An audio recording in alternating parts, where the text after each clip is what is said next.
Bueno, aquí estamos. Viene una elección, el 2 de junio, los mexicanos acudiremos a las urnas para elegir quién nos gobernará durante el sexenio 2024-2030. A partir del 1 de octubre, México tendrá una nueva presidenta.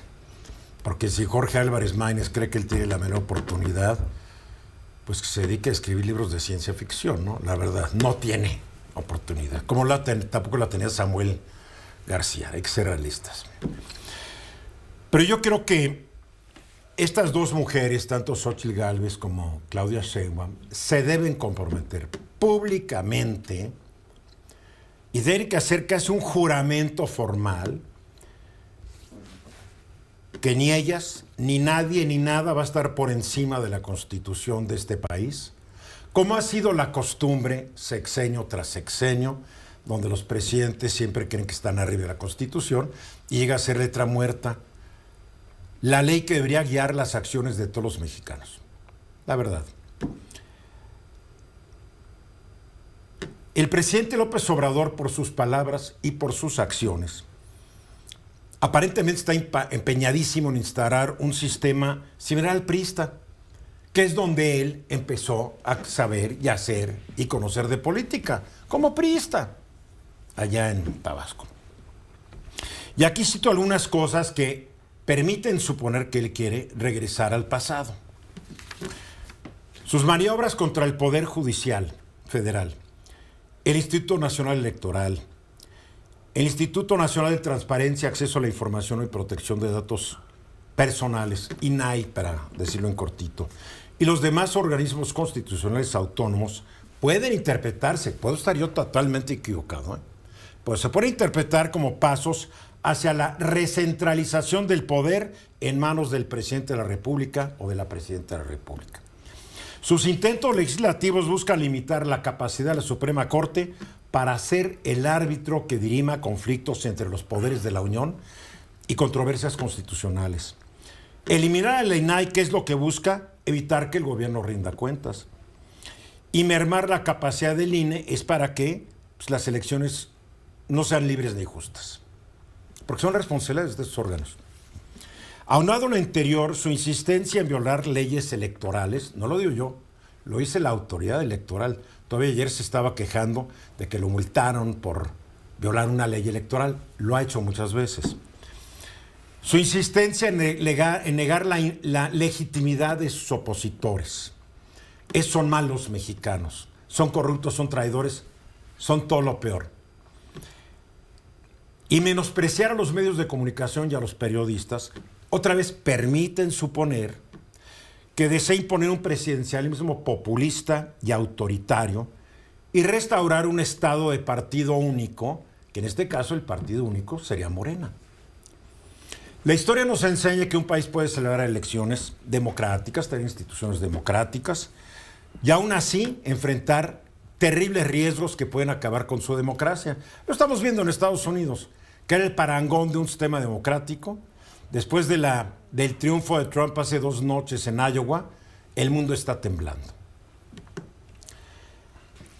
Los países que como México transitan de un sistema autoritario a una democracia, generalmente fracasan. Hay unos que tienen gran éxito, pero otros fracasan. A ver, aquí van unos datos. Países que han transitado exitosamente, porque tienen una combinación de sociedad civil fuerte, estabilidad económica, apoyo externo a instituciones democráticas, una población mejor educada. Y ubicación en el barrio correcto. Sí. Estar en Europa Occidental Sí. es mucho mejor que estar en Sudamérica, por ejemplo. Sí, pero ve, Estonia, Letonia y Lituania no están en Europa Occidental y son un buen caso de un país que transitaron bien a la democracia después de ser parte de la Unión Soviética. Está España y Portugal, después de dictaduras de décadas, hicieron un buen tránsito. Bueno, está Chile, después de la dictadura de Pinochet, hizo un buen tránsito. Absolutamente. Está Argentina, después de los militares, hizo un buen tránsito, que también llevaron al país al desastre, pero es otro asunto, ¿no? Pero nadie puede negar que Argentina es una democracia. Y creo que en Argentina nadie añora a los militares. Nadie. Después hay otros países que salen del autoritarismo y tienen una democracia parcial, donde algunas cosas funcionan democráticamente, otras no. Es el caso de México. Nos seguimos viendo un presidencialismo demasiado fuerte frente a los demás poderes. Después tenemos países que hicieron su transición y fracasaron rotundamente. Rusia tuvo su transición a la democracia después de que se fue Gorbachev. Polonia, Hungría, Venezuela, Egipto, muchos países tuvieron una transición a la democracia. La de Egipto duró muy poco, ¿no? Hasta que un general, que es el actual presidente, dijo basta, hizo su golpe de Estado. Polonia y Hungría son esos países que dicen que democráticos, pero los gobiernos de esos países ya llevaron Hungría es un sistema autoritario nuevamente. Polonia tuvo una elección que tal vez sean capaces de rescatar a Polonia, pero en fin. Entonces yo me hago la pregunta, ¿hacia dónde va México? ¿Va a consolidar su democracia o va a tener una regresión al autoritarismo como muchos la están viendo? Es una pregunta que debe quedar, pero que Claudia Sheinbaum y Xóchitl Gálvez deben quedar comprometidísimas de que van a respetar a la Constitución. Lo tienen que hacer, no es nomás juro proteger y no. Tienen que hacer un compromiso en serio. A ver, la verdad. Me gusta mucho cómo empieza y cómo terminas la necesidad de que las candidatas den más color en temas que probablemente no funcionan para TikTok, que probablemente no entren en el mínimo común denominador de lo que el votante o la audiencia espera. Pero yo diría, junto con la Constitución, es compromisos con la transparencia, con la democracia, yo diría con una visión de futuro que hasta hace poco parecía que era compartida.